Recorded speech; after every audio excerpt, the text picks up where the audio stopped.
Welcome to Pindar Poetry. We hope you learned something new. You need 2FA enabled before backup codes appear. Start there.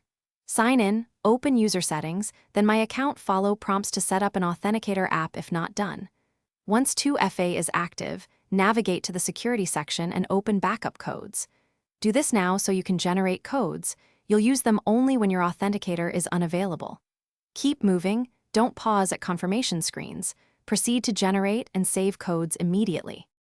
Click Generate Backup Codes in Discord will produce typically 8 one-time codes for account recovery. You must save them now.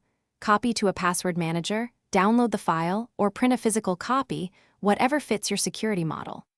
Once saved, mark where they live and test accessibility. Do not leave codes in plain text on the desktop.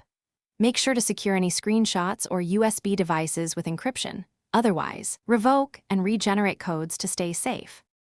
When you can't use your authenticator, choose one backup code at the Discord 2FA prompt. Each code works once, so cross it off after use. If you lose the list or suspect compromise, immediately regenerate backup codes. Regeneration invalidates the previous set. Make sure to update saved copies.